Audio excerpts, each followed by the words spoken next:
여러분 안녕하십니까? 헬로티비 뉴스입니다. 양천구 목동 아파트 14개 단지에 대한 재건축이 추진되고 있는 가운데 최근 목동 6단지가 처음으로 정비구역으로 지정 고시됐습니다. 재건축 시행 절차 가운데 가장 어렵다는 정비구역 지정 문턱을 넘은 6단지는 내년 상반기 조합 설립을 통해 본격적인 재건축에 들어간다는 계획입니다. 김호 기자의 보도입니다. 재건축이 추진되고 있는 목동 6단지 아파트가 최근 정비구역으로 지정됐습니다. 목동 아파트 14개 단지 가운데 정비구역 지정 고시는 6단지가 최초입니다. 재건축 추진의 최대 고비인 정비구역 지정 문턱을 넘으면서 목동 6단지 재건축 시기는 빨라지게 됐습니다. 정비구역 지정에 따라 목동 6단지는 재건축 절차 가운데 사업 준비 단계를 완료하게 됐습니다. 앞으로 추진위원회 구성과 조합 설립인가, 사업 시행 인가를 통해 사업 시행 계획을 완료하게 됩니다. 이어 분양 신청과 관리 처분 인가를 거쳐 이주와 준공으로 재건축은 마무리됩니다. 양천구는 재건축 속도를 높이기 위해 조합 직접 설립을 위한 공공 지원을 추진하기로 했습니다. 이렇게 되면 사업 시행 계획 단계에서 추진위원회 구성을 생략할 수 있어 사업 속도를 높일 수 있습니다. 추진위원회 생략을 위한 주민 75%의 동의도 받아 절차상의 문제는 없는 상태여서 예정대로라면 내년 상반기쯤 조합 설립이 가능할 것으로 전망됩니다. 정비사업 전문관리 업체를 선정을 해서 일단 주민협의체를 구성하고 조합 정관을 마련하고 그러고 이제 선거관리 규정을 만들고 해서 창립총회를 이제 개최를 지원할 겁니다. 그렇게 되면 아마 조합 설립은 내년 상반기쯤에 되지 않을까라고 예상을 하고 있습니다. 목동 6단지는 변수가 없으면 오는 2028년쯤 재건축을 위한 첫 삽을 뜨게 될 전망입니다. 공사가 완료되는 2032년쯤에는 10만 2천 제곱미터 부지에 49층 규모 2173세대가 들어서게 됩니다. 단지 내에는 어린이집과 경로당, 돌봄센터와 작은 도서관 등 주민 공동시설과 공공청사도 건립됩니다. 우리 단지가 목동 아파트에서 선도 및 명품 랜드마크 단지로서 위상을 높일 것이라고 생각합니다. 각종 재건축 변화와 제도 변화에 미리미리 대비하여 사소한 시행착오도 겪지 않도록 최선의 노력을 다하겠습니다. 목동 6단지 외 목동 아파트 13개 단지도 재건축에 속도를 내고 있습니다. 자문과 입안 절차를 병행 추진할 수 있는 신속 통합 기획 방식으로 정비 계획 수립을 진행하고 있어 연말까지 단지별 정비 구역이 지정 고시될 것으로 기대되고 있습니다. 5만 가구 미니 신도시급 초대형 단지 조성을 위한 목동 아파트 재건축 사업 정비 구역 지정으로 본격적인 시동이 걸렸습니다. 헬로티비 뉴스 김호입니다. 양천구 신정 내거리역 인근에 704가구 규모의 공동주택이 들어설 예정입니다. 양천구는 신정 내거리 지구 단위 계획 결정에 따라 신정 내거리역 인근 2만 3천 제곱미터의 아파트 8개 동 최고 27층 규모 704세대가 건립될 예정이라고 밝혔는데요. 특히 199세대는 장기 전세주택으로 건립돼 신혼부부와 청년 세대에게 공급될 예정입니다.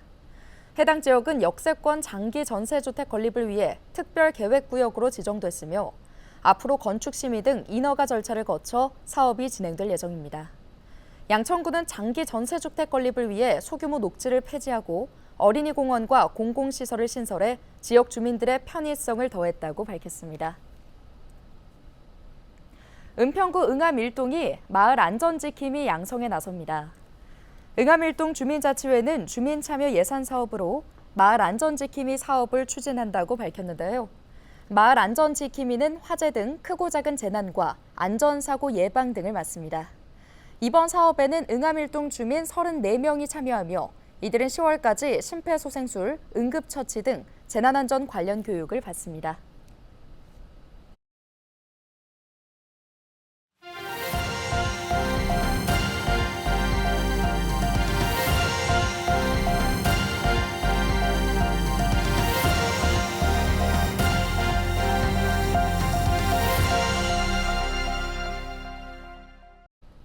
이 년 전 전세 사기 피해를 막기 위해 임차인 보호 앱을 개발했던 지역의 한 스타트업이 이번엔 부동산 중개 사고를 줄이기 위한 플랫폼을 개발했습니다.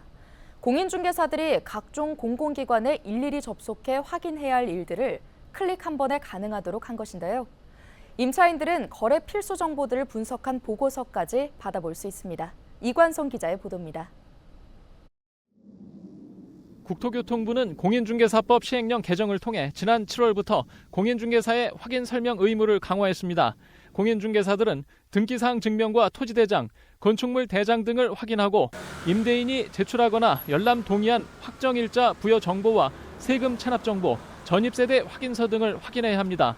또 임차인의 선순위 권리 관계와 최우선 변제 금액 등을 설명하고 주택임대사업자의 임대보증금 보증가입 의무도 설명해야 합니다. 다 또 확인을 해야 되니까 우리가 그동안에는 안 했던 거를 지금 추가하는 거라서 사실은 좀 다들 힘들어하죠. 이 같은 상황에 부천의 한 스타트업이 최근 클릭 한 번에 공인중개사들의 확인 설명 자료를 확보할 수 있는 앱을 개발했습니다. 각종 자료들을 공공 데이터로 한 번에 확인할 수 있고 등기 사건 변동 여부도 3시간 단위로 확인해 알려줍니다. 공인중개사들을 대상으로 하는 각종 의무들이 되게 강화됐습니다. 확인 설명 의무를 포함해서 책임은 많이 주어졌는데 사실 너무나 많이 번거로워졌거든요, 일이. 그래서 저희가 이제 통합원 발급 시스템이라고 해서 클릭 한 번으로 이제 공적정보, 등기부를 포함한 공적정보들이 그냥 한 번에 원클릭으로 해결되는 서비스. 이 스타트업은 전세입자들이 고른 매물의 실거래가와 주변 물건 거래 기록을 비교하고 전세 보증보험 한도에까지 추산한 자료를 임차인들에게 제공할 수 있도록 앱을 설계했습니다. 공인중개사들이 임차인들에게 매물의 깡통전세 위험성까지 분석해 제공할 수 있도록 한 것입니다. 이 스타트업은 또 전국 3만 8천여 명 규모의 전세입자들이 가입한 온라인 카페의 제보와 공공데이터 체납 사실 확인을 통해 악성 임대인 정보도 제공하고 있습니다. 전세 사기와 전세 보증 사고를 피해야 하는 공인중개사들과 임차인들에게 유용한 모델로 보입니다. 헬로티비 뉴스 이관서입니다. 인천시가 전기차 화재 사고를 줄이기 위해 전기차 충전, 주차시설 지상 이전에 필요한 예산 지원을 정부에 요청했습니다. 인천시는 이 같은 내용이 담긴 건의안을 환경부와 행정안전부에 전달했는데요. 건의안에는 현행법상 지하 3층 이내로 설치하게 한 전기차 충전 시설을 지하 1층 이내로 요건을 바꾸고 아파트 소방안전관리자 자격 기준을 강화해야 한다는 내용이 담겨 있습니다. 특히 시는 정부의 시설 설치에 필요한 비용 중 절반을 지방자치단체 보조금으로 지원해달라고 요청했습니다. 또 과충전을 막기 위한 화재 예방 완속 충전기 교체도 필요하다는 의견도 함께 제출했습니다. 한편 시는 지역 아파트 1,682개 단지의 소방시설 작동 여부를 점검하고 소방안전관리자들을 대상으로 교육도 진행하고 있습니다. 또 지하주차장 화재 발생 시 신속한 진압을 위해 저상 소방차와 궤도형 로봇 등도 도입하기로 했습니다. 시는 이달 말 정부 전기차 안전 종합 대책이 마련되면 이를 반영한 법령 정비 등 필요한 행정 절차도 밟을 예정입니다. 표류 중인 제2경춘국도의 빠른 착공을 위해 여야 국회의원들이 한 목소리를 냈습니다. 지자체와 전문가는 사업의 시급성을 강조했습니다. 이세진 기자의 보도입니다. 경기 남양주와 강원 춘천을 잇는 제2경춘국도. 예비타당성 조사 면제에도 수년간 사업은 속도를 내지 못했습니다. 그 사이 인근 도로 정체가 가속화되면서 서둘러 첫삽을 떠야 한다는 목소리가 커지고 있습니다. 길 엄청 막히지 않습니까? 당연히 빨리 해야죠. 정책의 결정에 있어서 이게 공정하지 못한 무언가가 분명히 있구나. 그게 뭐 인구수가 됐든. 전문가들도 조기 착공 필요성에 힘을 실었습니다. 경춘국도라든가 아니면은 아까 말씀드렸던 고속도로의 교통량 자체를 우회함으로써 또는 통행을 감소시킴으로써 많은 사회적인 편익을 우리한테 가져다 줄 것이다라는. 불편한 교통망 해결을 위해 경기도도 목소리를 보탰습니다. 우리 경기 북부에 있는 주민들도 좀 더 원활하게 도로를 이용할 수 있는 그런 환경이 조성이 돼야 된다는 말씀을 드리고. 문제는 물가 인상으로 5천억 원 이상 늘어난 사업비. 정부의 적정성 검토도 넘어야 할 절차입니다. 지역구 국회의원들은 정부의 정책적 판단을 요구하는 한편 우리 강원도 북부나 경기도 북부는 대한민국의 종점입니다. 정책적인 배려를 해주지 않으면 안 되는 곳입니다. 예산 증액 문제에도 여야가 함께 대응하기로 했습니다. 한기호 의원님, 김용태 의원님, 저 여야가 합심해서 절차를 빨리 앞당기고 또 국회 예산결산심사 과정 속에서 예산을 증액하도록 노력해 나가겠습니다. 강원도는 제2경춘국도 사업을 더 이상 늦출 수 없다며 내년 착공 계획을 못 박았습니다. 헬로티비 뉴스 이세진입니다. 경기도 전역에 한 달째 폭염특보가 이어지고 있습니다. 경기도 누적 온열 질환자 수는 22일 기준 640명을 넘었고 사망자도 2명 발생했는데요. 지난 5월 22일 올해 첫 온열 질환자가 나온 이후 현재까지 경기도 누적 온열 질환자는 총 645명으로 늘었습니다. 이 수치는 국내 전체 온열 질환자의 21%를 차지합니다. 지난 20일에는 부천에서 고열 증상으로 병원에 이송된 90대 남성이 온열 질환으로 숨지면서 경기도 내 온열 질환 사망자도 2명으로 늘었습니다. 경기도 전역에는 지난달 24일부터 폭염특보가 내려졌습니다. 경기도 특별사법경찰단이 오는 26일부터 다음 달 6일까지 야영장 불법 행위를 집중 수사합니다. 의정부시와 가평군, 양평군 등 캠핑장 집중지역을 중심으로 안전과 직결된 시설물 관리 상태와 안전 위협 요소들을 확인할 예정인데요.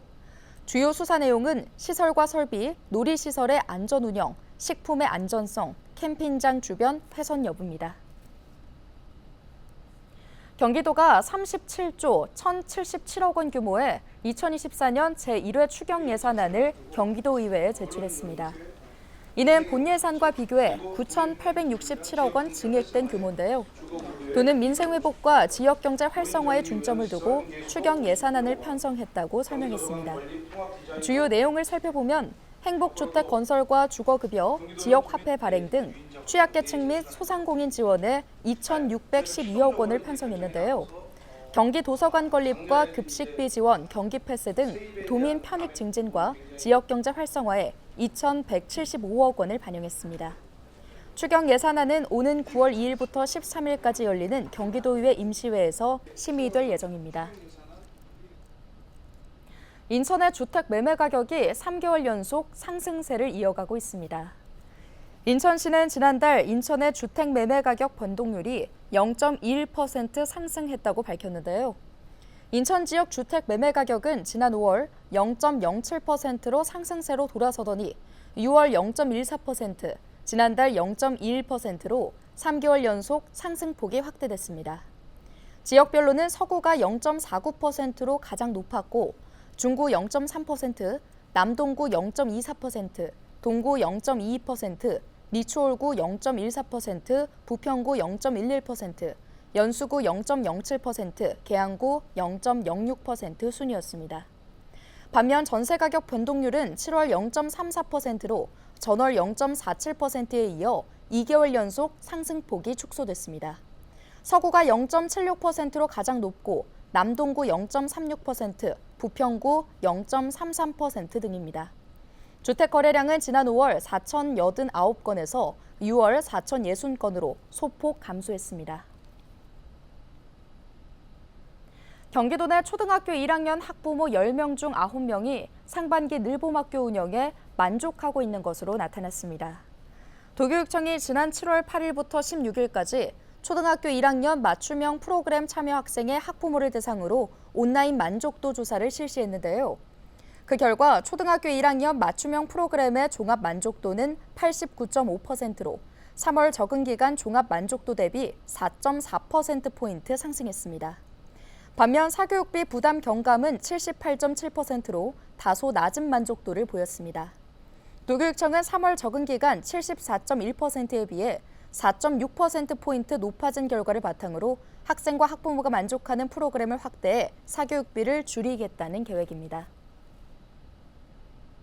오늘 준비한 소식은 여기까지입니다. 함께해 주신 여러분 고맙습니다.